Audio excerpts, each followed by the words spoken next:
নমস্কার, বেবি রান্নাবাটিতে সবাইকে স্বাগত। আজকে আমি আপনাদের সাথে শেয়ার করব একটি পায়েসের রেসিপি। আর দেখেই বুঝতে পারছেন পায়েসটা কিন্তু বানিয়েছি লিচু দিয়ে।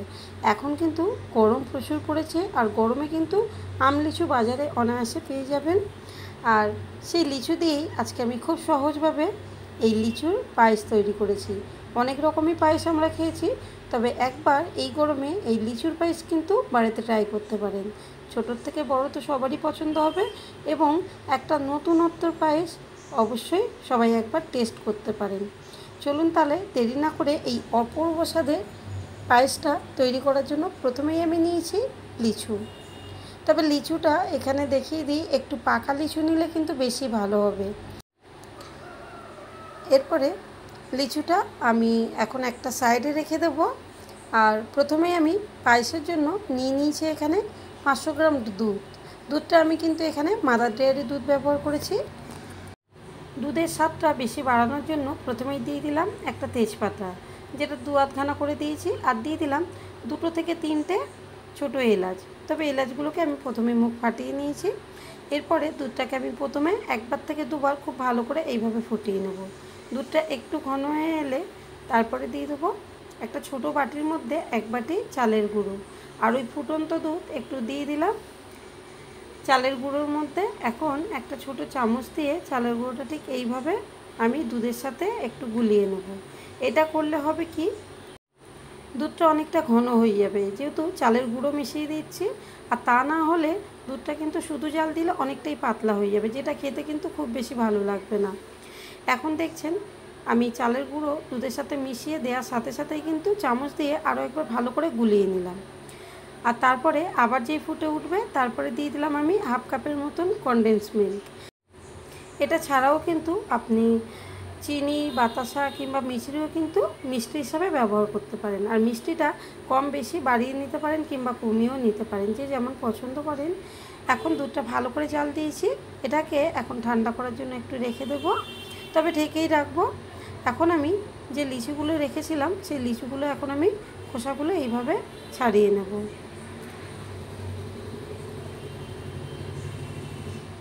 দেখুন এখানে কিন্তু লিচুর খোসাগুলো আমি একে একে ছাড়িয়ে নিচ্ছি। আর এখানে আমি 14 থেকে 15টা লিচু নেব 500 দুধের জন্য। তবে দুধের পরিমাণটা যদি বাড়িয়ে থাকেন তাহলে লিচুর পরিমাণটাও কিন্তু বাড়িয়ে নিতে হবে। আর এখানে দেখেই বুঝতে পারছেন লিচুগুলো কিন্তু বেশ বড় বড়, এবং সবগুলো কিন্তু আমার এখন ছাড়ানো হয়ে গেছে। এখন আমি এই লিচুর একটা সাইড থেকে ছুরি দিয়ে এইভাবে একটু কেটে নেব। তারপরে দেখুন ঠিক দানার চারিদিক থেকে এইভাবে রাউন্ড করে করে আমি কেটে নেব, মানে মুখের কাছে যেটা জোড়া রয়েছে ওই অংশটাকে কেটে আমি দানাটাকে বার করে নেব। এটা কিন্তু করতে খুব বেশি অসুবিধা হবে না, একটু ঘুরিয়ে সাবধানে নিলেই কিন্তু অনায়াসে দেখুন দানাটা বেরিয়ে আসবে। এইভাবে কিন্তু প্রত্যেকটা লিচুর আমি দানাগুলো বার করে নেব। আর এই দানাগুলো বার করার কারণটা নিশ্চয়ই আপনারা ভাবছেন, কারণ এই দানাটা সমেত যদি আমি পায়েসের মধ্যে দিই তাহলে সেটা একদমই খেতে ভালো লাগবে না, কিন্তু দানা বার করে যদি তার মধ্যে কিছু পুর ভরে দেওয়া হয় তাহলে পায়েসের স্বাদটা কিন্তু অনেকটা বেড়ে যাবে। চলুন তাহলে রান্না করতে করতে দেখে নেওয়া যাক যে এর মধ্যে কী পুর ভরা যেতে পারে। এখানে দেখছেন এইভাবেই কিন্তু আমি সবগুলো লিচুর দানা বার করে নিয়েছি। আর দেখুন এখানে কিন্তু 14 থেকে 15টা আমি লিচু দানা বার করে নিয়েছি। এরপরে নেব 2 রকম বাদাম। প্রথমে নিয়েছি আমি এখানে আমন্ড বাদাম, আর তারপরে নেব আমি কাজু বাদাম। তবে এখানে খুব বেশি নিলাম না, ছোটো ছোটো করেই নিয়েছি, মানে টোটাল আমি 2টো বাদামই 12 পিস নিয়েছি। এই বাদামগুলো এখন ছুরির সাহায্যে দেখুন আমি খুব পাতলা করে এবং খুব ছোট্ট ছোট্ট করে এইভাবে কেটে নেব। সব বাদামগুলো কিন্তু একই রকমভাবে কাটবো, আর এটা খুব বেশি বড় করলে কিন্তু একদমই ভালো লাগবে না, কারণ এই বাদামগুলো কিন্তু আমি পুরের কাজে লাগাবো, তাই যত মিহি হয় ততই কিন্তু ভালো লাগবে। আমন্ড এবং কাজু সবটাই কিন্তু ভালোভাবে আমি কুচিয়ে নিয়েছি, যেটুকুনি যা বড় রয়েছে সেটাই ছুরির সাহায্যে এইভাবে আমি একটু রাফ করে কেটে নেব। তাহলে কী হবে, যেটুকুনি বড় আছে সেটাও কিন্তু কেটে যাবে। এরপরে এই বাদামগুলো একটা আমি বাটির মধ্যে প্রথমে তুলে নেব। সবটা তুলে নিয়েছি। এরপরে এর মধ্যে দিয়ে দেবো আমি পাউডার মিল্ক 4 চামচ দিলাম। দেওয়ার পরে বাদামের সাথে প্রথমে ভালো করে এটাকে আমি মিশিয়ে নেব। মেশানো হয়ে গেলে আমি যে দুধটা প্রথমে ফুটিয়ে রেখেছিলাম সেই দুধটা দেখুন অল্প অল্প করে প্রথমে দেব। আমি প্রথমে দুবার দিয়েছি, অল্প অল্প করে একটু মিশিয়ে দেখব যে আর প্রয়োজন আছে কি না, কারণ আমি কিন্তু এটা একটু শক্ত শক্ত করে পুরটা তৈরি করব। আরও অল্প একটু দিয়েছি, দিয়ে দেখুন আমি পুরটা এইভাবেই কিন্তু তৈরি করছি।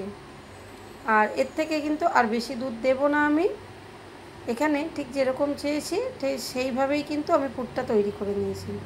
এরপরে একটা করে লিচু এইভাবে হাতে করে নেব, আর তার মধ্যে চামচ দিয়ে দেখুন ঠিক পুরটাকে এইভাবে আমি ঠিক যে অংশে দানাটা ছিল সেই বরাবরই এইভাবে আমি পুরটাকে পুরো ভরে দেব। আর এর ভিতরে পুরটা যত বেশি ভরা থাকবে ততই কিন্তু খেতে ভালো লাগবে। অল্প দিলে কিন্তু অতটা ভালো লাগবে না। চেষ্টা করবেন পুরটা কিন্তু পুরো ভিতর থেকে একদম মুখ পর্যন্ত এইভাবে ভালো করে দেওয়া। এখানে একটা আমি ভরে দেখিয়ে দিলাম, আরও একটা আমি ভরছি। দেখুন ভিতরে ঠিক লিচুর একদম খোল মতন হয়ে রয়েছে, তার ভিতরে চামচ দিয়ে ঠিক এইভাবে আমি পুরটাকে প্রথম ভরে দেব, দিয়ে ভালো করে চেপে মুখটাকে উপর থেকে এইভাবে একটু সমান করে দেব। এটা দেখুন দেখতে কত সুন্দর লাগছে, লিচুর দানা বার করে তার ভিতরে পুর, ভাবা যায় কত সুন্দর লাগছে এটা। চলুন এইভাবেই কিন্তু আমি সবগুলো একটা প্লেটের মধ্যে প্রথমে সাজিয়ে নিলাম। তারপরে যে পাত্রের মধ্যে আমি দুধটা ঢালবো সেই পাত্রের মধ্যে প্রথমে আগে লিচুগুলো এইভাবে একে একে আমি সব সাজিয়ে দেব।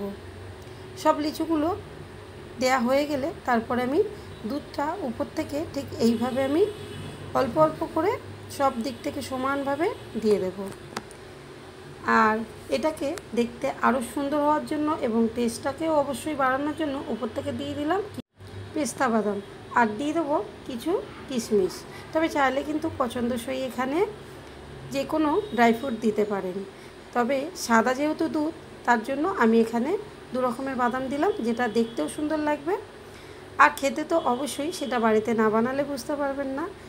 কেমন লাগলো আজকের এই নতুনত্ব লিচুর পায়েস সেটা কমেন্ট করে জানাতে ভুলবেন না। ভালো লাগলে একটা লাইক করবেন, শেয়ার করবেন এবং চ্যানেলটা সাবস্ক্রাইব করে রাখবেন। দেখা হবে পরের কোনো রান্না নিয়ে।